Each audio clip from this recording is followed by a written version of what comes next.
Devocional 11 de abril, Mateo 7, 26, 29, tu autoridad. Jesús nos cuenta del hombre tonto. El hombre sabio y el hombre tonto se encuentran en circunstancias idénticas.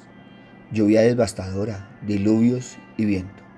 La diferencia no se encuentra en las circunstancias de cada hombre, sino en la casa que sirve de metáfora para el hombre mismo. La casa del hombre sabio sobrevive porque la construyó sobre roca, las palabras de Jesús. La casa del hombre tonto se cae porque éste la construyó sobre arena. La diferencia está en si han hecho lo que Jesús enseñó o no.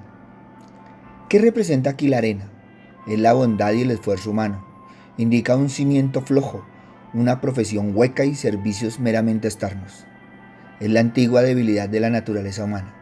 Simplemente escuchar la palabra de Dios no es suficiente para proveer un cimiento seguro. Es necesario que también seamos hacedores de su palabra. Si no lo somos, cometemos el pecado que seguramente nos delatará, el pecado de no hacer nada, y será grande nuestra ruina. ¿En qué consiste? No es buscar consistentemente un mal cimiento, sino en no ponerle atención al cimiento. Su falla no fue un error al juzgar, sino en desconsideración. No es como se supone comúnmente la pregunta de dos cimientos, sino de mirar y descuidar de mirar el cimiento. Su miseria y calamidad será aún más grande por cuanto sus esperanzas hayan sido las más fuertes, las decepciones de sus expectativas añadiendo a su miseria. Terrible desenlace para los que, por imprudencia, afán o ignorancia, pusieron sus fundamentos en las cosas perecederas, como el dinero, la fama, su profesión, familia, entre otras pasajeras, en un mundo en el cual somos peregrinos. Nuestra cultura nos dice que no es tan simple. Insiste en que la sabiduría verdadera requiere una buena educación, sexo protegido, ejercicio, una dieta nutritiva, una visita anual al médico. Irónicamente, gente que rechaza creyendo lo fanático, a menudo es la gente más fervorosa sobre estas cosas. En muchos casos, el dinero y la salud se han convertido en su Dios. La gente que Jesús describe como sabia o tonta es gente religiosa. Han tratado de obedecer las palabras de Jesús. La casa que se derrumba es la casa cristiana que encuentra las palabras de Jesús como algo bastante importante de oír, pero no lo suficientemente realista para vivir. Tú necesitas algo mucho mejor que lo que esta naturaleza, por su pecado y sus deseos, te pueden ofrecer. Sin embargo, nadie puede leer esto sin ver que no ha hecho, no lo hacen y nunca completamente harán estas palabras. Aunque si las hagamos, la revelación del reino de Dios nos regresa una y otra vez como pecadores necesitados a nuestro Salvador. El monte de enunciación ética nos revela la necesidad por el monte de la cruz. Se hace tanta referencia a la manera de enseñar como el contenido de su enseñanza, o quizás aún más a su método de enseñanza. El Señor Jesús era un maestro que enseñaba con autoridad. No estaba precisamente repitiendo algo que había leído. La luz de sus palabras golpeó con tal fuerza y autoridad las vidas de aquellos que escuchaban. Palabras cargadas de vida y espíritu que transforman a aquellos que tienen dispuesto en su corazón recibirlas, dando vida a sus espíritus agotados y fatigados de la enseñanza religiosa, llena de apariencias y de ritos sin su presencia. Jesús habla con autoridad inherente y la autoridad de la palabra de Dios revelada.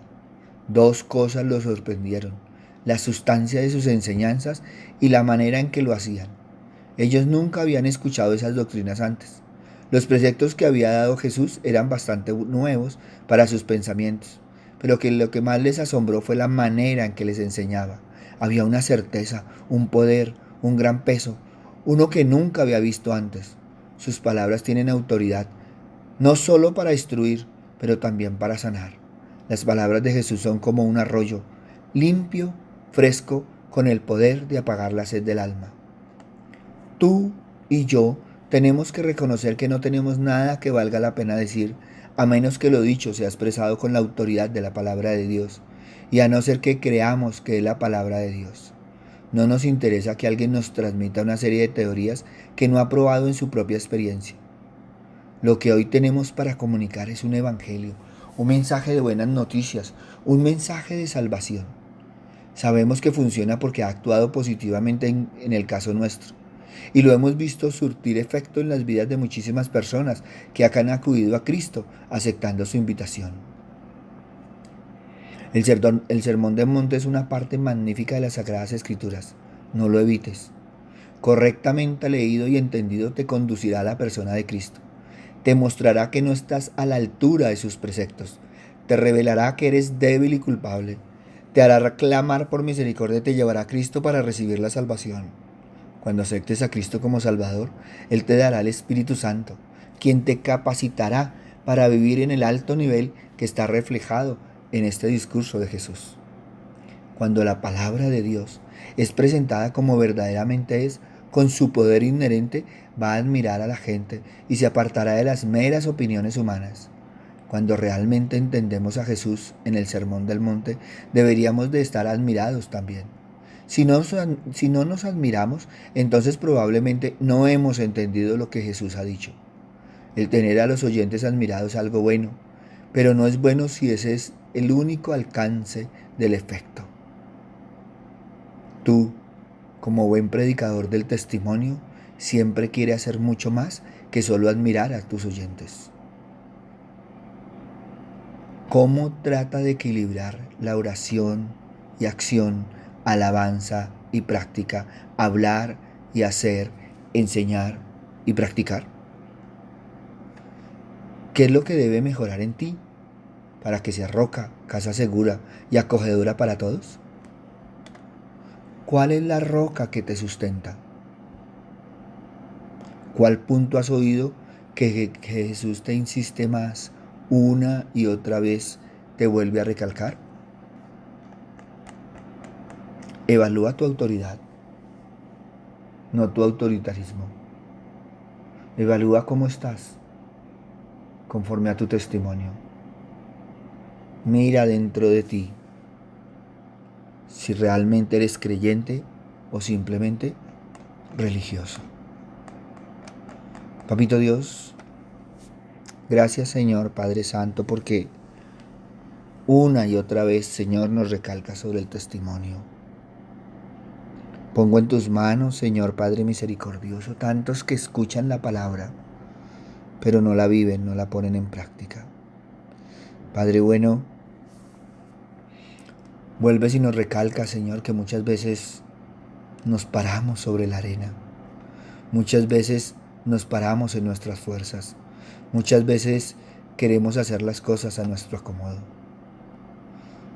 También nos has dicho, Señor Padre misericordioso, que esta cultura, Padre amado, del facilismo, Señor, del conformismo, Señor, nos está llevando a la perdición. Por eso, Padre bueno, hoy te pido, Señor, que nos sacudas, que nos reargullas, Señor Padre misericordioso.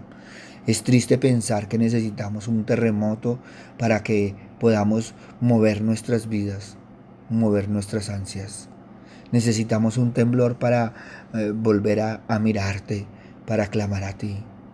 Papito Dios, perdónanos, Señor Padre Santo, porque somos tan conformes, tan tranquilos. Somos tan seguros en nuestra propia opinión, Señor. Somos tan tercos en nuestro caminar, Señor, que una y otra vez, Señor, tú has tenido paciencia con nosotros. Padre amado, cuánto nos enseñas, Señor, en tu palabra. Cristo cuánto nos enseña con su amor. El Espíritu Santo cuánto quiere trabajar en nosotros, Señor. Pero muchas veces nosotros no lo hemos permitido. Muchas veces nosotros, Señor, no hemos dejado, Señor, avanzar. Muchas veces nosotros no hemos dejado hacer porque no hacemos. Papito Dios, ayúdanos, Señor Padre misericordioso, porque muchos se paran en la puerta, ni entran ni salen. Muchos se paran ahí, muchos creen, Padre misericordioso, que lo que están haciendo lo están haciendo bien, Señor, porque tienen tu palabra, Señor, en el oído, pero no ha llegado al corazón, Señor. Papito Dios, Guíanos, Señor Padre misericordioso, a ser, Señor Padre Santo, hacedores, Señor Padre misericordioso, porque de oidores está lleno el mundo. Padre bueno, que no sea una palabra más, que no sea un momento más, que no sea por calmar nuestra conciencia, sino por empezar a caminar realmente en el camino de la fe. Gracias, Padre bueno, en el nombre de Cristo Jesús, para gloria y alabanza tuya. Amén y amén. Buenos días para todos, les habló el pastor Walter Bernal de la Iglesia Su Gloria en Mí. Debemos entender que muchos están enfermos por su parte emocional, pero ¿cuánto sanaría si realmente buscáramos desde la parte espiritual? Por eso, examina tu corazón, pero no olvides a todos aquellos que les podemos enviar estos audios. Podemos ser de gran ayuda, podemos ser hacedores de la palabra y multiplicadores de ella.